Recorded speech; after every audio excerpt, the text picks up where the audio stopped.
Hello friends, आज हम लोग पढ़ेंगे नीति आयोग। इससे पहले हम लोगों ने क्या पढ़ा? योजना आयोग। योजना के बारे में हम लोगों ने पूरी तरह से अध्ययन कर लिया। अब आते हैं हम लोग नीति आयोग। आखिर क्या जरूरत पड़ा कि योजना आयोग के बदले में नीति आयोग की स्थापना करना पड़ा? आते हैं इसके बारे में नरेंद्र मोदी पे। नरेंद्र मोदी जब गुजरात के मुख्यमंत्री थे तो उनको बराबर एक ही समस्या रहती थी योजना आयोग से कि यह एक केंद्रीकृत योजना है और हर एक राज्यों के लिए अलग अलग योजना बननी चाहिए। और वास्तव में जो योजना आयोग थी एक केंद्रीकृत योजना ही थी और हर राज्य की ज़रूरतें अलग अलग हैं, लेकिन जो योजना बनती थी योजना आयोग के तहत वो हर राज्य के लिए एक ही योजना बनती थी, जिसके कारण बहुत सारी समस्याओं का सामना करना पड़ता था। जैसे एग्जाम्पल में देख लीजिए, बिहार में किस चीज़ की जरूरत पड़ती है? शिक्षा, स्वास्थ्य, पानी की समस्या, रोड की समस्या, ये ज़्यादा जरूरी है। और यही समस्या महाराष्ट्र में क्या है? न के बराबर है, पीने की पानी। तो और दोनों जगह अगर सिर्फ कल का ही व्यवस्था कर दिया जाए तो ये तो बुरी बातें हो जाएगी। अगर मान लीजिए रोड का व्यवस्था, महाराष्ट्र ऐसे भी रोड के मामले में नंबर 1 स्टेट है और वहाँ भी फिर रोड पर रोड बनाया जाए तो ये तो गलत बात है, जबकि रोड की जरूरत किसको है? बिहार की है। इसी प्रकार हर एक राज्य को जो यह रहता था कि हमें पैसा दे दिया जाए और हमें अपने स्तर पर योजना बनाने की छूट दी जाए ताकि हम अपनी ज़रूरतों के अनुसार से योजना बना पाए। ठीक है, यही कारण है कि जब नरेंद्र मोदी भारत के प्रधानमंत्री बने तो अपने प्रथम स्वतंत्रता दिवस के अवसर पर भाषण में उन्होंने यह घोषणा करी कि योजना आयोग के स्थान पर एक नीति आयोग की स्थापना की जाएगी, जिसका उद्देश्य होगा देश के विकास के साथ साथ राज्यों के विकास के लिए भी एक एजेंडा तैयार करना। ठीक है, तो आते हैं पहले उसकी कार्यप्रणाली और संरचना के बारे में जानकारी लेते हैं। ठीक है, नीति आयोग NITI, इसका फुल फॉर्म होता है national institute for transforming India, यानी कि राष्ट्रीय भारत परिवर्तन संस्थान। इसकी गठन या स्थापना कब किया गया? 1 जनवरी 2015 को। जिस प्रकार योजना आयोग का गठन कैबिनेट के प्रस्ताव पर हुआ था, उसी प्रकार नीति आयोग का गठन भी क्या किया जाएगा? कैबिनेट के प्रस्ताव पर ही किया जाएगा। यानी कि अब योजना आयोग की समाप्ति कब कर दी गई? देख ही रहे हैं हम लोग। संरचना, जिस प्रकार योजना आयोग की संरचना में प्रधानमंत्री का सर्वे सर्वा था उसी प्रकार यहाँ भी होगा, सिर्फ उसके कुछ स्ट्रक्चर बदल जाएंगे, उसके कार्यप्रणाली बदल जाएंगे, बाकी सेम टू सेम ही रहेंगे। जैसे इसका अध्यक्ष कौन होगा? पदेन प्रधानमंत्री श्री नरेंद्र दामोदर दास मोदी। भारतीय प्रधानमंत्री नरेंद्र मोदी का पूरा नाम है श्री नरेंद्र दामोदर दास मोदी। ठीक है, इनके उपाध्यक्ष जो वर्तमान में है डॉक्टर राजीव कुमार, यह एक अर्थशास्त्री है, बहुत ही बड़े अर्थशास्त्री हैं। इनकी नियुक्ति किनके द्वारा की जाएगी? प्रधानमंत्री द्वारा।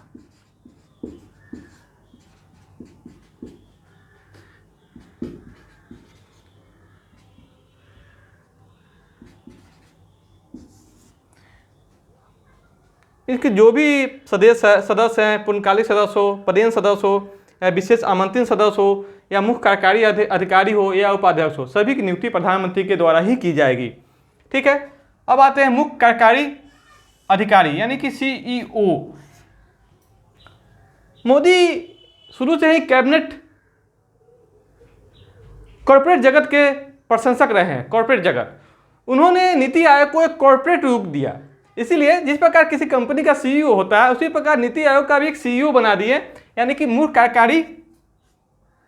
कार्यकारी अधिकारी CEO अभिकांत झा, जो कि इसका सचिव होगा। किसका? नीति आयोग का सचिव होगा। यहाँ पर नोट करेंगे हम लोग, सचिव होगा। यह सचिव क्या होगा? एक IAS अधिकारी होगा या प्रशासनिक अधिकारी होगा, आप जो समझे। अब आते हैं हम लोग पूर्णकालिक सदस्य के रूप में।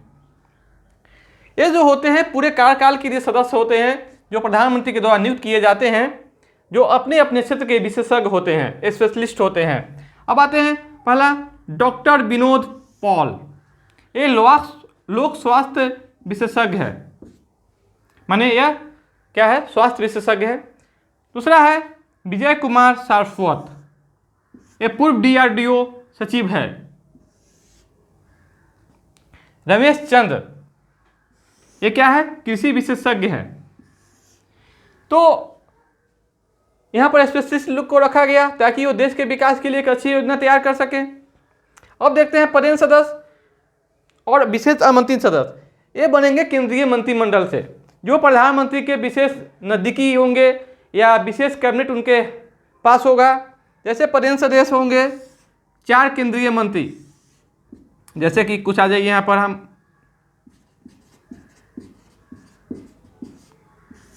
व्यक्ति के नाम लेना, अच्छा है कि मंत्रालय का नाम दे दे। जो भी व्यक्ति गृह मंत्री होंगे यहाँ पर होंगे। वर्तमान में गृह मंत्री कौन है, तो अमित शाह, ठीक है। अब रक्षा मंत्री श्री राजनाथ सिंह। अब आते हैं कौन, वित्त मंत्री।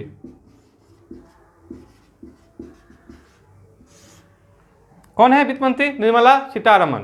तो ये है कुछ, और एक होते हैं कृषि मंत्री।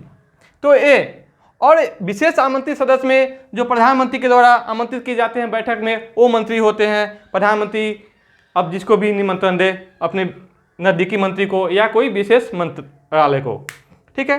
तो नीति आयोग का क्या काम रहेगा, ये रहेगा आपको, ये थिंक टैंक के तौर पर काम करेगा। क्या, एक योजना के तहत काम करेगा, एक योजना बनाएगी। और ये योजना बनाएगी तो सिर्फ केंद्र के लिए नहीं बनाएगी, हर राज्य के लिए अलग अलग योजना बनाएगी। और योजना बनाने के बाद भी उस योजना को लागू करने में भी मदद करेगी। देख रहे क्या करेगी, योजना भी बनाएगी राज्य के लिए प्लस केंद्र के लिए, प्लस योजना को लागू करने में मदद भी देगी। और यही नहीं, हर राज्य को उसके ज़रूरत के हिसाब से पैसा दिया जाएगा और हर राज्य को उसके ज़रूरत के हिसाब से योजना बनाने में सहायता की जाएगी और उसे लागू करने में भी सहायता की जाएगी।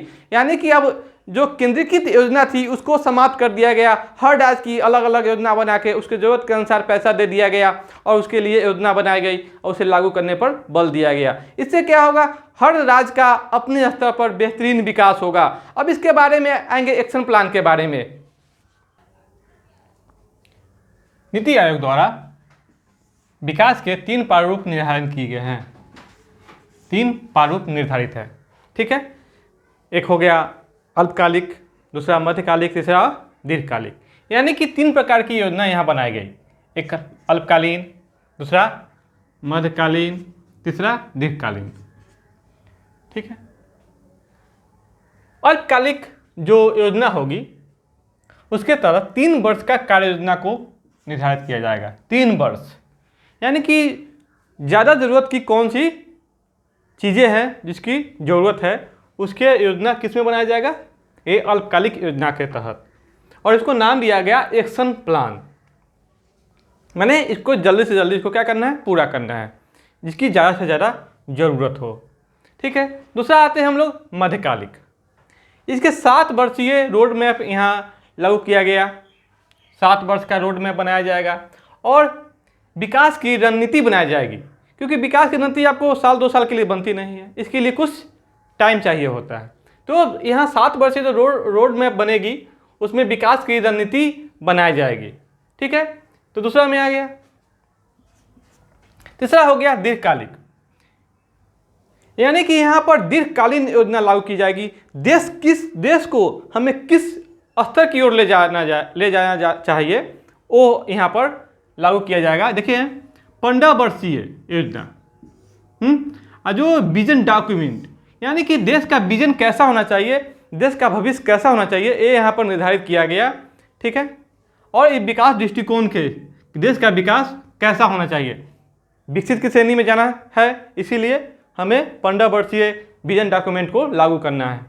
यानी कि योजना आयोग के इतर नीति आयोग ने 3 वर्षीय 3 प्रारूप निर्धारित किए अपने विकास, देश के विकास के लिए, राज्यों के विकास के लिए, जिसमें कौन कौन आ गया, अल्पकालिक, दूसरा आ गया मध्यकालिक, तीसरा आ गया दीर्घकालिक। अल्पकालिक कितने सालों के लिए, 3 सालों के लिए, जो एक्शन प्लान है जिसकी ज़्यादा से ज़्यादा जरूरत है। दूसरा कौन हो गया, मध्यकालिक, यह 7 वर्षीय रोड मैप हो गया, ठीक है। और तीसरा क्या हो गया, दीर्घकालिक। यह 15 वर्षीय एक विजन हो गया जो देश के भविष्य को दर्शाएगा कि हमें देश को भविष्य में कैसा देखना है, किस स्तर पर ले जाना है। ठीक है, अब आते हैं हम लोग नीति आयोग के कुछ इंपॉर्टेंट तथ्यों पर। जैसे कि ऐसा पहली बार होगा, यहाँ पर नोट किया हुआ है, जब केंद्रीय संगठन के रूप में नीति आयोग राज्यों को कोष का मतलब यहाँ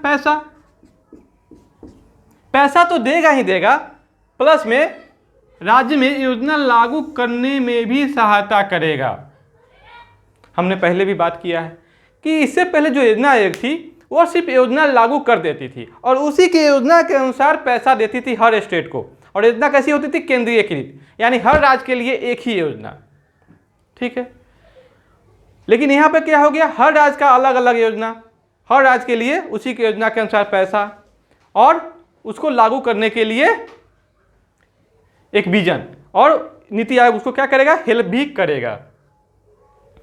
अब देख रहे हैं दूसरा पॉइंट है, इसमें प्रधानमंत्री के साथ साथ सीएम यानी मुख्यमंत्रियों की भी क्या होगी, अहम भूमिका होगी। इससे पहले जो इंदिरा योजना आयोग थी उसमें मुख्यमंत्रियों की भूमिका काफ़ी कम थी, क्योंकि यहाँ पर योजना केंद्रीकृत बनती थी, मुख्यमंत्री को वही योजना लागू करना पड़ता था जो केंद्र के द्वारा बनाई जाती थी। मुख्यमंत्री का सिर्फ योजना के अनुसार ही पैसा मिलता था, मुख्यमंत्री को अपने स्तर पर किसी प्रकार कोई योजना बनाना की जरूरत ही नहीं थी। लेकिन यहाँ पर क्या हो गया, हर मुख्यमंत्री अपनी ज़रूरत के हिसाब से, अपने राज्य की ज़रूरत के हिसाब से योजना बनाने लगी और उसके अनुसार उनको पैसा मिलने लगा, और योजना को लागू करने के लिए नीति आयोग क्या करने लगी, हेल्प भी करने लगी। यानी कि अब क्या हो गया, पीएम के साथ साथ सीएम के भी नीति आयोग में भूमिका अधिक बढ़ गई। यही कहा जाता है कि यह आयोग मोदी के टीम इंडिया, मतलब कि टीम इंडिया में अगर मान लीजिए क्रिकेट से ले लेते हैं तो टीम इंडिया में कितने प्लेयर होते हैं, 11 प्लेयर। इसमें कोई भी महत्वपूर्ण नहीं होता है, सभी की बराबर भूमिका होती है, क्योंकि ये क्या है, टीम इंडिया है। कोई भी एक अच्छा परफॉर्म नहीं करेगा तो क्या होगा, टीम हार जाएगी। यानी कि 11 खिलाड़ियों की महत्वपूर्ण भूमिका होती है। इसी प्रकार मोदी का जो टीम इंडिया का यह कंसेप्ट है वो है कि भारत में जितने भी राज्य हैं और केंद्र शासित प्रदेश हैं उसकी भूमिका देश के विकास में होनी चाहिए, क्योंकि जब तक राज्य और केंद्र शासित प्रदेश विकास नहीं करेगा तब तक देश का विकास नहीं होगा। ठीक है, यही है मोदी का टीम इंडिया विजन। और सहकारी संघवाद, यानी कि राज्यों को अब लगेगा कि हमारी भी देश में कुछ वैल्यू है, क्योंकि इससे पहले जो भी हम योजना आयोग में होते थे, क्या राज्यों की कोई भी योजना नहीं बनाई जाती थी, वो केंद्रीकृत योजना होती थी जिससे राज्यों को अब वही योजना लागू करना व्यवस्था था। लेकिन अब क्या हो गया, राज्य की अपनी योजना हो गई, तो ये क्या हो गया, सहकारी संघवाद। तो ये मोदी का सोच है, भारतीय प्रधानमंत्री श्री नरेंद्र मोदी का क्या है, सोच है, टीम इंडिया और सहकारी संघवाद। क्योंकि इससे पहले जो योजना आयोग थी उसकी प्रवृत्ति क्या थी, केंद्रीयकृत थी। तो ठीक देख रहे हैं हम लोग, क्या योजना आयोग के बारे में हम लोगों ने अध्ययन किया, अब नीति आयोग के बारे में अध्ययन किया, दोनों के कार्य प्रणालियों के बारे में अध्ययन किया, तो आप बेहतर सोचेंगे कि कौन सी संस्था बेटर है। अब हम लोग देखते हैं, जहाँ तक मेरा विश्वास है, फिर जब कांग्रेस की सरकार आएगी वो फिर क्या करेगी, नीति आयोग को समाप्त करेगी, फिर उसके बदले योजना आयोग लाएगी। कैसे, हम लोगों ने पीछे देखा हुआ है कि जब जनता पार्टी की सरकार आई थी तो क्या हुआ था, जनता पार्टी ने रोलिंग प्लान चलाया था, लेकिन जब जनता पार्टी की सरकार गिर गई तो फिर कांग्रेस सरकार ने क्या किया, रोलिंग प्लान के बदले फिर से योजना आयोग को लागू कर दिया गया। तो ठीक है, दोनों का अपनी अपनी कार्यप्रणाली है।